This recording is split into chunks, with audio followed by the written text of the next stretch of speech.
శ్రీమద్భగవద్గీత 14వ అధ్యాయం గుణత్రయ విభాగ యోగము. ఇప్పటి వరకు మనం 7 శ్లోకాలు చదువుకున్నాం. 8వ శ్లోకం నుంచి ప్రారంభం చేద్దాం. తమః తు అజ్ఞానజం విద్ధి మోహనం సర్వదేహినాం ప్రమాదాలస్య నిద్రాభిః తత్ నిబధ్నాతి భారత. అర్జున, ఈ తమోగుణము అజ్ఞానములో నుండి పుడుతుంది. ఇది సకల జీవరాశులకు మోహమును కలుగజేస్తుంది. ఈ తమోగుణము పరాకుగా ఉండడం, నిర్లక్ష్యము, సోమరితనము, నిద్ర మొదలగు లక్షణములతో కూడి ఉంటుంది. ఇక్కడ తమోగుణం చెప్తున్నాడు కృష్ణుడు. మానవుల్లో అజ్ఞానం సహజంగా ఉంటుంది. లేని దానిని ఉన్నట్టుగా భ్రమ చెందడమే అజ్ఞానం. తాడును చూచి పాము అనుకుని భయపడడమే అజ్ఞానం. రోజు ఎంతోమంది మరణిస్తున్నా తాను మాత్రం శాశ్వతంగా ఉంటాను అని అనుకోవడమే అజ్ఞానం. సుఖం వెంట దుఃఖం వస్తుందని తెలిసినా సుఖం వచ్చినప్పుడు ఎగిరిగంతేయడం, దుఃఖం వచ్చినప్పుడు కుంగిపోవడమే అజ్ఞానం. ఈ ప్రపంచంలో ఉన్న అన్ని వస్తువులు శాశ్వతములు కావు, మార్పు చెందేవి, నశించేవి అని తెలిసి కూడా వాటి కోసం వెంపర్లాడడం అజ్ఞానం. ఈ అజ్ఞానంలో నుండి పుట్టిందే తమోగుణం. ఈ తమోగుణము ప్రాపంచిక వస్తువుల మీద మోహం కలుగజేస్తుంది. ఇది లేకపోతే నేను బతకలేను అనే భ్రాంతిని కలుగజేస్తుంది. ఆలోచన శక్తిని, విచక్షణ జ్ఞానాన్ని నశింపజేస్తుంది. మొండితనాన్ని, మూర్ఖత్వాన్ని పెంచుతుంది. ఈ తమోగుణ లక్షణములు ఏవంటే ఎప్పుడూ పరిధ్యానంగా ఉండడం, ఏ పని మీద శ్రద్ధ లేకపోవడం, ప్రతి పనిని తరువాత చేయవచ్చు అని అనుకోవడం, ఏ పని చేయకపోవడం, సోమరితనం, ఎప్పుడూ నిద్రపోవడానికి సుముఖత చూపడం, అనవసరమైన వాటి మీద ఆసక్తి కలిగి ఉండడం, ఇవన్నీ తమోగుణ లక్షణాలు. ఈ అజ్ఞానంలో నుండి పుట్టిన తమోగుణంతో కూడిన వారు సంసార బంధనములలో సులభంగా చిక్కుకుంటారు. సూర్యుని దట్టమైన మేఘములు కప్పినట్టు మానవులను అజ్ఞానాన్ని ఈ తమోగుణం కప్పివేస్తుంది. సర్వదేహినాం అన్నాడు కృష్ణుడు. అంటే ఈ తమోగుణము అనే మోహము సకల దేహధారులను ఆవహించి ఉంటుంది. ఎవరిలో తమోగుణం ప్రధానంగా ఉంది అని తెలుసుకోవాలంటే వారిలో ఉన్న ముఖ్యమైన లక్షణాలు పరిశీలిస్తే చాలు. ఎవరిలో సోమర్తనం, ఎప్పుడు మత్తులో ఉండడం, ఎల్లప్పుడూ నిద్రపోవడానికి ప్రయత్నించడం, అజాగ్రత్త, బద్ధకం ఈ లక్షణాలు ఎక్కువగా ఉంటాయో అతడు తమోగుణంతో బాధపడుతున్నాడు అని అర్థం. కాబట్టి ఈ తమోగుణాన్ని మనందరం తొలగించుకోవడానికి ప్రయత్నం చేయాలి. సత్వం సుఖే సంజయతి రజః కర్మణి భారత జ్ఞానం ఆవృత్య తు తమః ప్రమాదే సంజయతి ఉత. పైన చెప్పబడిన ఈ 3 గుణాలు వేటిలో ప్రవర్తిస్తుంటాయి అనే విషయం ఈ శ్లోకంలో వివరించాడు పరమాత్మ. సత్వగుణం సుఖం కలుగజేస్తుంది. రజోగుణం ఏదో ఒక పని చేయాలని కోరుకుంటుంది. తమోగుణం ఏ పని చేయకుండా ఉండడానికి, ఒకవేళ చేసిన పొరపాటుగా చేయడానికి, తనలో ఉన్న జ్ఞానాన్ని కప్పిపెట్టి అజ్ఞానంలో ప్రవర్తించడానికి కోరుకుంటుంది. కానీ ఈ 3 గుణాలు బంధనములు కలిగించేవి. ఎందుకంటే ఈ 3 గుణాలు కలిగిన మానవుడు వాటికి దాసుడైపోతాడు, వాటిలో మునిగిపోతాడు, తనకు తాను బంధించుకుంటాడు. అవి లేకపోతే బతకలేను అనే స్థితికి వస్తాడు. కాబట్టి ఏది అతి పనికిరాదు, అంటీ ముట్టనట్టు ఉండాలి. తామరాకు మీద నీటి బొట్టులాగా ప్రవర్తించాలి. దేనికి లొంగిపోకూడదు, ఏ గుణముతోనూ బంధింపకూడదు అని బోధించాడు పరమాత్మ. రజః తమః చ అభిభూయ సత్వం భవతి భారత. రజః సత్వం తమః చ ఏవ తమః సత్వం రజః తథా. సత్వగుణము రజోగుణమును తమోగుణము అణిచివేస్తుంది. అలాగే రజోగుణము సత్వ తమోగుణములను అణిచివేస్తుంది. ఆఖరణ తమోగుణము సత్వ రజోగుణాలను కూడా అణిచివేస్తుంది. ఈ ప్రకృతిలో ఉన్న ప్రతి వస్తువులు అంటే కదలనివి, అంటే పర్వతాలు, కొండలు, గుట్టలు, రాళ్ళు, కదలకుండా కదిలేవి, చెట్లు, మొక్కలు, వృక్షములు, కదిలేవి, 4 కాళ్ళ, 2 కాళ్ళ, అనేక కాళ్ళ జంతువులు, మనుషులు. 3 గుణాలంటే సత్వ, రజస్, తమో గుణాలు ఉన్నాయి అని తెలుసుకున్నాం. ఉదాహరణకు పర్వతములు, కొండలు, గుట్టలు, రాళ్ళు ఇవి కదలవు. వీటిలో తమోగుణం 98% ఉంటే రజోగుణం 1%, సత్వగుణం 1% ఉంటుంది. 2వ రకం వృక్షాలు, చెట్లు, మొక్కలు ఇవి కదలవు, కానీ నీటిని పీల్చుకుంటాయి, శ్వాసిస్తాయి. వాటి ఆకులు వివిధ గుణములను కలిగి ఉంటాయి. కొన్ని మొక్కలైతే తమ దగ్గరికి వచ్చిన జంతువులను తనలోకి లాక్కుంటాయి. కొన్ని తాకితే ముడుచుకుంటాయి, కొన్ని స్పందిస్తాయి. మొక్కలు పుట్టడం, పెరగడం, పెద్దవి కావడం మన కళ్ళ ముందే జరుగుతుంది, కానీ అవి కదలలేవు. వీటిలో తమోగుణము 50%, రజోగుణము 45%, సత్వగుణము 5% ఉంటుంది. ఇక జీవజాతులు 2 కాళ్ల మనుషులు, 4 ఇంకా అనేక కాళ్లతో నడిచే జంతువులు. వీరిలో వారి వారి ప్రవృత్తులను బట్టి 3 గుణాల నిష్పత్తి మారుతూ ఉంటుంది. జంతువులలో వాటి స్వభావాన్ని బట్టి గుణాలు ఒకేసారి మారతాయి. కానీ మానవుడికి వయసు పెరిగే కొద్దీ పరిసరాలకు అనుగుణంగా, కాలానికి అనుగుణంగా గుణాలు మారుతుంటాయి. కొంతమంది సాత్వికులు అవుతారు, మరికొంతమంది రజోగుణ ప్రధానులు అవుతారు, మరికొంతమంది తమోగుణ ప్రధానులు అవుతారు. ఎలాగంటే ఈ 3 గుణాలు పైన చెప్పబడిన వాటిలో ఒకే విధంగా, ఒకే మోతాదులో ఉండవు, హెచ్చుతగ్గులుగా ఉంటాయి. సత్వగుణం మోతాదు ఎక్కువగా ఉంటే అది మిగిలిన రజస్తమో గుణాలను అణగదొక్కుతుంది. సత్వగుణం మాత్రమే ప్రధానంగా ప్రకటితమవుతుంది. అదే రజోగుణం ఎక్కువగా ఉంటే అది సత్వ తమో గుణాలను అణగదొక్కి తాను మాత్రమే ఎక్కువగా ప్రకటితమవుతుంది. అలాగే తమోగుణం ఎక్కువగా ఉన్నప్పుడు అది సత్వ రజోగుణాలను అణగదొక్కుతుంది. ఈ విధంగా ఒక్కొక్క పదార్థంలో ఒక్కొక్క గుణము ప్రకృష్టంగా ఉంటుంది. కొందరిలో 2 గుణాలు ఎక్కువ, 1 గుణం తక్కువగా ఉంటుంది. ఈ విధంగా ఈ 3 గుణములు వివిధములైన పాళ్లలో బంధనములను కలుగజేస్తుంటాయి. అంతేకాదు, ప్రతిరోజు ప్రకృతిలో కూడా ఈ 3 గుణాలు మారుతుంటాయి. సాధారణంగా మానవుల్లో ఉదయం 4 నుండి 8 వరకు సత్వగుణం ప్రధానంగా ఉంటుంది. అందుకే ఈ సమయంలోనే స్నానం, సంధ్య, హోమం, పూజ చేయాలి అంటారు. ఎండ ఎక్కే కొద్దీ రజోగుణం ఎక్కువగా ఉంటుంది. అందుకని ఆ సమయంలో ఎవరెవరికి నిర్దేశింపబడిన కర్మలు వారు చేయాలి. సూర్యుడు అస్తమించగానే తమోగుణం ప్రధానంగా ఉంటుంది. కాబట్టి శరీరం విశ్రాంతిని కోరుకుంటూ ఉంటుంది. అందుకే నిద్రపోవాలని చెప్పారు. కానీ మానవులు ఏం చేస్తున్నారు? ధన సంపాదన కొరకు రాత్రిళ్లు పనిచేస్తూ పగలు కునికిపాట్లు పడుతుంటారు. కొంతమంది విలాసాలతో రాత్రి 1 గంట దాకా క్లబ్బులు, పబ్బుల్లో గడుపుతూ నిశాచరుల మాదిరి ప్రకృతి విరుద్ధంగా ప్రవర్తిస్తుంటారు.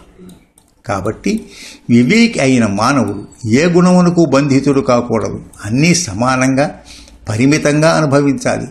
దేనికి అడిక్ట్ కాకూడదు. అతి విపరీత ధోరణి పనికిరాదు. శాస్త్ర అధ్యయనం చేయాలి. ఇష్టదైవాన్ని ఉపాసించాలి. ధ్యానం చేయాలి. జీవనానికి ఏదో ఒక ఉద్యోగం, వ్యాపారం ధర్మబద్ధంగా, న్యాయబద్ధంగా, శ్రద్ధతో చేయాలి. అవసరం ఉన్నంత వరకే ధనం సంపాదించాలి. జీవితం ఆనందంగా గడపాలి. అంతేకాని ఏదో ఒక గుణమునకు కట్టుపడిపోకూడదు. నిరంతరం సుఖదుఖాలకు లోను కాకూడదు. సర్వద్వారేషు దేహే అస్మిన్ ప్రకాశ ఉపజాయతే జ్ఞానం యదా తదా విద్యాత్ వివృద్ధం సత్వం ఇతి ఉత. ఎవని శరీరంలో అయితే జ్ఞానేంద్రియములు జ్ఞానంతో ప్రకాశిస్తూ ఉంటాయో అతనిలో సత్వగుణం ఎక్కువగా ఉన్నట్టు తెలుసుకోవాలి. జీవులలో, ప్రత్యేకించి మానవులలో వారు చేసే పనులను బట్టి, వారి ప్రవర్తనను బట్టి, వారు తినే ఆహారాన్ని బట్టి, వారు మాట్లాడే పద్ధతిని బట్టి, వారి నడతను బట్టి వారిలో ఏ ఏ గుణాలు ఎక్కువగా ఉన్నాయో మనం తెలుసుకోవచ్చు. మన జ్ఞానేంద్రియములతో పాటు ప్రపంచంలో ఉన్న విషయాలు గ్రహిస్తూ ఉంటాం. వాటిని మనలో ఉన్న బుద్ధితో విశ్లేషించి మనసుకు అందిస్తే అది కర్మేంద్రియముల ద్వారా కర్మలు చేయిస్తుంది. ఎవరిలో అయితే జ్ఞానం ఎక్కువగా ఉండి ఆ జ్ఞానం జ్ఞానేంద్రియముల ద్వారా ప్రకాశిస్తూ ఉంటుందో, ప్రకటితమవుతూ ఉంటుందో అటువంటి వాడిలో సత్వగుణము ఎక్కువగా ఉన్నట్టు తెలుసుకోవాలి. వివరంగా చెప్పాలంటే సత్వగుణము ఎక్కువగా ఉన్నప్పుడు అతడి చర్యలు సాత్వికంగా, ప్రకాశవంతంగా, అందరూ మెచ్చుకునే విధంగా ఉంటాయి. అతడి మాటలు మధురంగా ఉంటాయి. అతడు సాత్వికమైన ఆహారమునే తింటాడు. మంచి గ్రంథాలు చదువుతాడు. అతడి ఆలోచనలు ఉత్తమంగా, ప్రతి మందికి ఉపయోగపడే విధంగా సాత్వికంగా ఉంటాయి. అతడు ఎల్లప్పుడూ ఉన్నతమైన ఆశయాలతో, భావాలతో ఉంటాడు. అతడి బుద్ధి చాలా చురుకుగా పనిచేస్తుంది. కర్పూరం అగ్ని దగ్గరికి రాగానే అంటుకున్నట్టు సత్వగుణ సంపన్నుడు అలా చెబితే ఇలా గ్రహిస్తాడు. అతని ముఖంలో ప్రశాంతత, జ్ఞాన ప్రకాశం కనపడుతుంది. ఏ పని చేసినా ఓర్పుతో, శ్రద్ధతో చేస్తాడు. అతని వలన ఎవరికి ఎటువంటి అపకారము జరగదు. అందరితో సఖ్యంగా ఉంటాడు. అందరి చేత గౌరవింపబడతాడు. అటువంటి వ్యక్తి సత్వగుణ సంపన్నుడు అని మనం గుర్తించవచ్చు. లోభః ప్రవృత్తిః ఆరంభః కర్మణాం అశమః స్పృహ రజసి ఏతాని జాయంతే వివృద్ధి భరతర్షభ. ఇక రజోగుణం ఎక్కువగా ఉన్న వారి లక్షణముల గురించి చెప్పాడు పరమాత్మ. ఇతడు ప్రతి పని చేయాలని ఉత్సాహపడుతుంటాడు. దేనిని వదిలిపెట్టడు. ఎక్కువగా తనకు అవసరం లేని, పనికిరాని, పనికిమాలిన పనులు చేస్తుంటాడు. ఎప్పుడూ ఏదో ఒక విషయం గురించి ఆలోచిస్తూ బాధపడుతుంటాడు. అతనికి మనస్సుకు శాంతి కరువవుతుంది. ఎప్పుడూ ఏవేవో కోరికలు కోరుకుంటూ ఆ కోరికలు తీరడానికి ఏదో ఒక పని చేయాలని ఉత్సాహపడుతుంటాడు. ఆ ఉత్సాహంలో నిషిద్ధ కర్మలు అంటే చేయకూడని పనులు, చేయరాని పనులు కూడా చేస్తాడు. ఆ పని సఫలం అయితే అంతా తన మహిమ వల్ల జరిగిందని అనుకుని అపరిమితంగా సంతోషిస్తాడు. ఆ పని సఫలం కాకపోతే నెపం తన శత్రువుల మీదకో లేకపోతే విధి దేవుడి మీదకో నెట్టి అత్యంత దుఃఖాన్ని అనుభవిస్తాడు. దానివల్ల అతనికి మనశ్శాంతి అనేది కరువు అవుతుంది. ఇటువంటి రజోగుణ సంపన్నుడికి లోభము, ఆశ ఎక్కువగా ఉంటుంది. ఓర్పు అసలే ఉండదు. చిన్న ఆలస్యాన్ని కూడా భరించలేడు. తనకు ఎదురు చెబితే సహించలేడు. అన్ని వస్తువులు తనకే కావాలని ఆశ. అందులోనూ అత్యాశగా ఉంటాడు. తనకు ఉన్నది ఎవరికి ఇవ్వడానికి ఇష్టపడడు. ఉన్నది పోతుందేమోన్న లోభత్వం, లేనిది కావాలనే ఆశ. ఈ రెండింటిలో సతమతమవుతూ ఉంటాడు. ఎన్ని ఉన్నా శాంతి, సుఖం లేక భారంగా బతుకు ఈడుస్తూ ఉంటాడు. అప్రకాశః అప్రవృత్తిః చ ప్రమాదః మోహః ఏవ చ తమసి ఏతాని జాయంతే వివృద్ధే కురునందన. ఓ అర్జున, తమోగుణము ఎక్కువగా ఉన్నవాడికి వివేకము, బుద్ధి పనిచేయవు. మందబుద్ధిగా ఉంటాడు. ఏ పని చెయ్యడానికి ఇష్టపడడు. సోమరితనానికి అలవాటు పడతాడు. ఎప్పుడూ పరధ్యానంగా ఉంటాడు. పొరపాట్లు చేస్తుంటాడు. మూర్ఖంగా ప్రవర్తిస్తుంటాడు. వాడికి తెలియదు, ఒకరు చెప్తే వినడు. ఇవి తామస గుణ లక్షణాలు. తమోగుణం ఎక్కువగా ఉన్న వారిలో అజ్ఞానము, అవివేకము, అవిద్య ఎక్కువగా ఉంటాయి. వారి ముఖంలో తేజస్సు ఉండదు. వాడిపోయిన ముఖంతో ఉంటారు. ఎప్పుడూ ఏదో పోగొట్టుకున్న వారి ముఖం పెడతాడు. వారు మనసు, ఇంద్రియములు చెప్పినట్టు చేస్తారు. బుద్ధి చెప్పినట్టు వినరు. ఎక్కువగా సోమర్తనం ఉంటుంది. ఎవరి మాట వినరు. తమకు తోచింది చేస్తారు.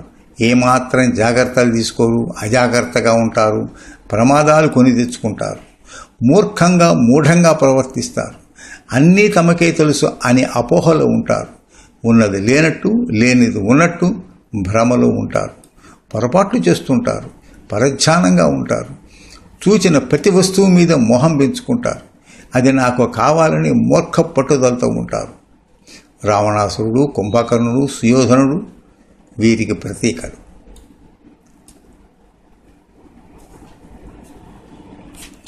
యదా సత్వే ప్రవృద్ధే తు ప్రళయం యాతి దేహభృత్ తదా ఉత్తమ విదాం లోకాన్ అమలాన్ ప్రతిపద్యతే. మరణించే సమయంలో ఎవరిలో అయితే సత్వగుణం ఎక్కువగా ఉంటుందో ఆ దేహంలో ఉన్న సూక్ష్మదేహం అంటే జీవాత్మ మరణించిన తరువాత యోగులు, వేదవిధులు, జ్ఞానులు, పొంది ఉత్తమము పరిశుద్ధము అయిన లోకములను పొందుతారు. ఇప్పటి వరకు 3 గుణముల కలవారు ఎలా ఉంటారో తెలుసుకున్నాం. మరణకాలంలో మానవుడు సత్వగుణ సంపన్నుడుగా ఉంటే మరుజన్మలో ఉత్తమ లోకములను పొందుతాడు. మరుజన్మ ఉత్తమమైన జన్మ లభిస్తుంది. అంటే చనిపోయేటప్పుడు ఏ గుణము ఉచ్చస్థితిలో ఉంటుందో ఆ గుణములకు అనువైన లోకాలను పొందుతాడు. సత్వగుణ సంపన్నులకు ఉత్తమ లోకములు, ఉత్తమ జన్మ వస్తుందని చెబుతున్నాడు పరమాత్మ. అంటే కేవలం చనిపోయే ముందు సాత్వికంగా ఉంటే సరిపోదు, జీవితాంతం సత్వగుణ సంపన్నుడుగా ఉండాలి. అప్పుడే చనిపోయే ముందు కూడా సత్వగుణ సంపన్నత సిద్ధిస్తుంది. అలా కాకుండా మరణ సమయంలో కూడా ఆస్తిపాస్తుల గురించి, బంధువుల గురించి ఆలోచిస్తుంటే, తాను జీవితంలో చేయలేని పనుల గురించి తలుసుకుంటుంటే అతనిలో సత్వగుణం ఏ కోశాన కనిపించే అవకాశం లేదు. సత్వగుణం అభివృద్ధి చెందడానికి ఏం చేయాలంటే ముందు చిత్తములో నుండి రజోగుణాన్ని తమోగుణాన్ని తొలగించాలి. అప్పుడు సత్వగుణం కోసం సాధన చేయాలి. జీవితంలో నిష్కామ కర్మలు, కర్తృత్వ భావన లేని కర్మలు, పుణ్యకార్యములు, పరోపకారం చేస్తే అంత్యకాలంలో కూడా అటువంటి సాత్విక భావనలే కలుగుతాయి. అంతేకాని జీవితాంతం రజోగుణము తమోగుణములో ఉండి అంత్యకాలంలో నారాయణ అన్న కృష్ణ అన్న ఏమీ ప్రయోజనం లేదు. ఆఖరి రోజుల్లో సత్వగుణం ఏర్పడడం చాలా కష్టం.